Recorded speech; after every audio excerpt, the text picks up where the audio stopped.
Recently, Lok Sabha Speaker has paid tribute to Chittaranjan Das or Deshbandhu Chittaranjan Das on his birth anniversary.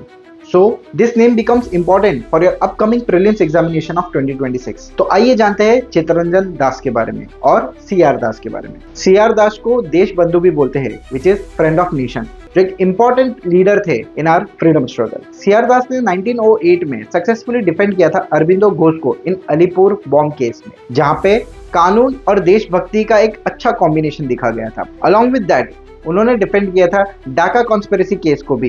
इन 1920 ही joined the non cooperation movement और इन्होंने एक अलग दिशा दी थी इस movement को। इन 1922 he became the president of Congress in the Gaya session, and in the next year itself in 2023 along with Motilal Nehru he formed the Swaraj Party, जहां पे उन्होंने डिसाइड किया था कि वो शेक करेंगे ब्रिटिश एम्पायर को from within the council. He also had an important role in education. उन्होंने सेटअप किया था national university in Dhaka in 1921. In 1924, he became the first elected mayor from Calcutta and gave a new direction to the local governance. उन्होंने forward करके newspaper चालू किया था, जिसका नाम चेंज करके लिबर्टी किया गया, एंड उनके एडिटर कौन थे? None other than Subhash Chandra Bose was also his disciple. उनकी books India for Indians and freedom through disobedience उनका रिवोल्यूशनरी साइड बताता है। सो देशबंधु सीआर दास एक लीडर, लॉयर, थिंकर और पेट्रियट थे, जिन्होंने सैक्रिफाइस और लीडरशिप का असली मतलब दिखाया।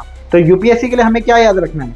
द गया session of 1922, the Swaraj party and the first elected mayor from Calcutta, ये सब लिंक्ड है सीआर दास से। तो इस तरीके के क्वेश्चन आपके प्रीलिम्स में आ सकते हैं फॉर 2026 एग्जामिनेशन। और ऐसी फैक्ट्स को जानने के लिए फॉलो करते रहिए आईएएस विंग्स को। Thank you.